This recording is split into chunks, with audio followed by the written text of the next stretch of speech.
आज हम बनाने जा रहे हैं राजस्थान के मारवाड़ियों की बहुत ही फेमस भरवा भिंडी। इस भिंडी को आप स्नैक्स के रूप में भी खा सकते हैं और सब्जी के रूप में भी खा सकते हैं, दोनों रूप में। बहुत ही ज़बरदस्त रेसिपी है, चलिए मिलकर बनाते हैं।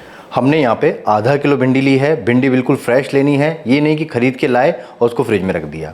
भिंडी को कैसे चेक करते हैं, इसकी जो टिप होती है इसको इस तरह से तोड़िए। अगर आसानी से फर्म होकर टूटती है इसका मतलब ये है कि ये बिल्कुल फ्रेश है। और हम क्या करते हैं कि भिंडी लाए या सब्जी लाए फ्रिज में रख देते हैं। फ्रिज में मत रखिए, फ्रेश इस्तेमाल कीजिए, टेस्ट अच्छा आता है। इसको सबसे पहले अच्छी तरह से वॉश कर लेते हैं। भिंडी को पानी में डाल के अच्छी तरह से वॉश कर लिया है, सारी जो मिट्टी विट्टी है सब इसकी निकाल ली है। अब एक कपड़ा लेते हैं, कपड़े पे इसको डाल देते हैं। यहाँ पे भिंडी में से सारा पानी हटा लीजिए। भिंडी में पानी बिल्कुल नहीं होना चाहिए। अच्छी तरह से इसको वाइप कर लीजिए और वाइप करने के बाद में इसको पंखे के नीचे रख दीजिए, क्योंकि जो पानी होता है ना, पानी इसके लिए बिल्कुल भी अच्छा नहीं होता है सब्जी के लिए। सब्जी बना रहे हो चाहे भरवा बना रहे हो, होता क्या है कि चिपचिपापन आता है, लेस आता है, तो सब्जी सही नहीं बनती, सेटिंग से पकती नहीं है। तो अच्छी तरह से वाइप कर लिया है, पंखे के नीचे इसको रख देता हूँ मैं। भिंडी अच्छी तरह से यहाँ पे सूख चुकी है, किसी तरह का पानी इसमें नहीं होना चाहिए। इसका टॉप हटाते हैं इस तरह से और उसके बाद में यहाँ पे एक लगाते हैं चीरा।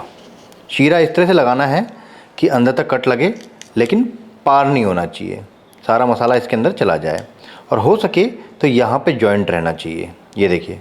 और भिंडी को अच्छी तरह से खोल के देख लीजिए, किसी तरह का कीड़ा या भिंडी ख़राब तो नहीं है। भिंडी यहाँ पे अच्छी तरह से हमने काट ली है, अच्छी तरह से चीरा लगा लिया है। जब भिंडी काटें तो ध्यान रहे कि इसके बीज ज़्यादा बड़े नहीं होने चाहिए। अगर बीज बहुत ज़्यादा बड़े होते हैं तो भिंडी पकने में दिक्कत आती है, उस भिंडी को हटा दीजिए। एक हैवी बॉटम का पैन ले लिया है और सबसे पहले हम यहाँ पे साबुत धनिया डाल देंगे। 1 छोटा चम्मच जीरा, 1 छोटा चम्मच सौंफ। सौंफ पतली वाली इस्तेमाल करनी है, मोटी वाली नहीं। आधी छोटी चम्मच से भी थोड़ा सा कम मेथी दाना। मेथी दाना ज़्यादा डालेंगे तो कड़वापन आ जाएगा। बिल्कुल धीमी धीमी आंच पे इसको सेक लीजिए। यहाँ पे अक्सर हमसे गलती ये होती है, हमको आग के साथ में खेलना नहीं आता है। अगर गैस की फ्लेम तेज़ हो गई ना तो इतने मसाले डालने के बावजूद सब्ज़ी ख़राब हो जाएगी, क्योंकि ये जल जाएंगे। हमको ऐसा लगता है सिक गए हैं, रोस्ट हो गए हैं। वो रोस्ट नहीं हुए, वो जल गए हैं। बहुत ही नाजुक होते हैं मसाले, बहुत सी तसल्ली के साथ में इनको भूना जाता है। जैसे ही आपको धनिया में से स्मेल आने लग जाए ना, उसी के बाद में 2-3 सूखी लाल मिर्च। ये मैंने यहाँ पे कश्मीरी लाल मिर्च का इस्तेमाल किया है, इससे कलर अच्छा आ जाएगा और स्पाइसी भी नहीं होगी।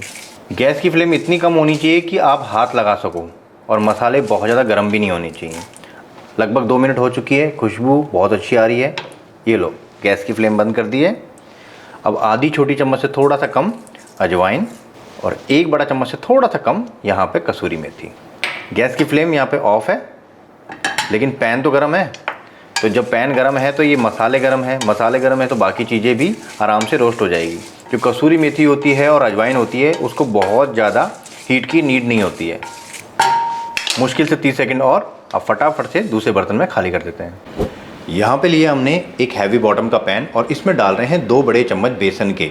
बेसन हमने कड़ी पकौड़ी वाला पतला वाला बेसन इस्तेमाल किया है। बिल्कुल धीमी धीमी आंच पे इसको भूनना है हमको। तो यहाँ पे देखिए एक बढ़िया सी खुशबू बेसन में से आने लग गई है। बेसन का हल्का सा कलर भी चेंज हो गया है। तो अब इसको फटाफट से निकाल लेते हैं। अगर आपको बेसन भूनने वाला प्रोसेस नहीं करना है, फटाफट काम करना है, तो आप भुना चने पाउडर का भी इस्तेमाल कर सकते हैं। मसाले यहाँ पे ठंडे हो चुके हैं, तो चलिए इसका एक पाउडर बना लेते हैं हम। यहाँ पे मसाला हमने यहाँ पे ग्राइंड कर लिया है, हल्का सा दरदरा है। आप चाहें तो बिल्कुल फाइन पाउडर भी बना सकते हैं, लेकिन हल्का सा मुंह में लगेगा तो ज़्यादा अच्छा लगेगा। 2 बड़े चम्मच अमचूर पाउडर, इसमें खटाई के लिए। आप चाहें तो लेमन जूस का भी इस्तेमाल कर सकते हैं। आधी छोटी चम्मच यहाँ पे हल्दी, अच्छे से कलर के लिए। जो बेसन हमने भून के रखा था वो ऐड कर देंगे यहाँ पे, ये बेस देगा इसको। मैगी मसाला मैजिक बना है 10 चुनिंदा मसालों को तसल्ली से भूनकर, जो बनाता है आपके रोज के खाने को कमाल। मैगी मसाला मैजिक से आप अपने रोज के खाने जैसे दाल, करी, ड्राई सब्जी में मिलाइए और खाने को और स्वादिष्ट बनाइए। बेसन के बाद में अब हम इसमें मिलाएंगे मैगी का मसाला मैजिक। अब सभी मसालों को अच्छी तरह से यहाँ पे मिक्स कर लेंगे। एक गंधक वाला फ्लेवर के लिए 1 छोटी चम्मच काला नमक, और नमक जाएगा स्वाद अनुसार। तो चलिए ये मसाले का मिक्स हमारा यहाँ पे रेडी हो चुका है। आप चाहें तो इस मसाले मिक्स को रख सकते हैं, ये ख़राब नहीं होता। 2 से 3 महीने के अंदर जब भी मन हो तब भरवा भिंडी आप इससे बना सकते हैं। स्टफिंग सही ढंग से हो जाए तो इसके अंदर हम सरसों का तेल डाल रहे हैं। थोड़ा सा गीला नहीं करना है, 1 बड़ा चम्मच ऐड करना है इसके अंदर, सिर्फ सही ढंग से स्टफिंग हो जाए इसके लिए बस। अब ये मसाला है, अब जाएगा भिंडी के अंदर। अच्छी तरह से अंदर तक डालना है इसको। ये देखिए कोई जगह छूट ना जाए। और बाहर की तरफ से हल्का सा मसाले को साफ़ कर दीजिए, क्योंकि बाहर की तरफ से रहेगा ना तो जलता है वो मसाला। ये देखिए, तो यहाँ पे आप देख सकते हैं भिंडियों में अच्छी तरह से मसाला भर दिया गया है। तो चलिए अब इसको फटाफट से कुक कर लेते हैं। यहाँ पे लिए हमने एक पैन, और पैन में डाल रहे हैं सरसों का तेल। आप चाहें कोई दूसरा तेल भी इस्तेमाल कर सकते हैं, लेकिन एक अचारी फ्लेवर के लिए सरसों का तेल बेस्ट रहता है। तेल को अच्छी तरह से गर्म कर लेंगे हम यहाँ पे। भिंडी यहाँ पे 2 मेथड से पकेगी। पहला हल्की सी शैलो फ्राई होएगी, और दूसरा ये हल्की सी स्टीम से भी पकेगी। तेल यहाँ पे अच्छी तरह से गर्म हो गया था, उसके बाद हल्का सा ठंडा भी मैंने किया है इसको।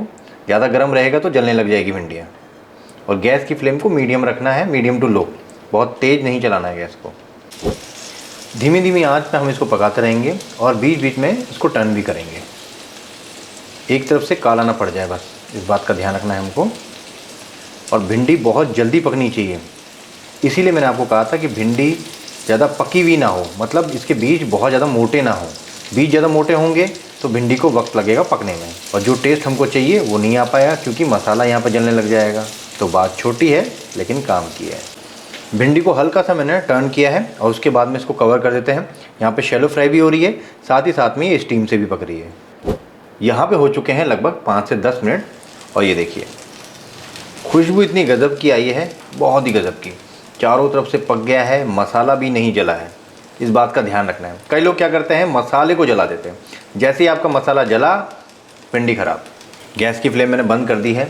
भिंडी को देख लेते हैं कैसी पकी है। ये देखिए बहुत ही अच्छी तरह से गल चुकी है, क्योंकि हमने इसको स्टीम में भी पकाया है और साथ में इसको शैलो फ्राई भी किया है। दोनों काम एक साथ किए हैं। इस वाले प्रोसेस से करेंगे तो भिंडी बहुत अच्छी तरह से पकेगी। तो चलिए फटाफट से इसको सर्व करते हैं। ये एक साइड डिश भी हो सकती है, और आप चाहें तो इसको रोटी के साथ लपेट के खा लीजिए। मेरी तो फेवरेट है, और टिफ़िन के लिए बेस्ट रेसिपी है ये। और कहीं जा रहे हों, ट्रैवल कर रहे हों, तो ये लेके जाइए, बहुत ही अच्छी रहती है, क्योंकि ये ठंडी होने के बाद में उतना ही मज़ा देती है जितना गर्म में देती है।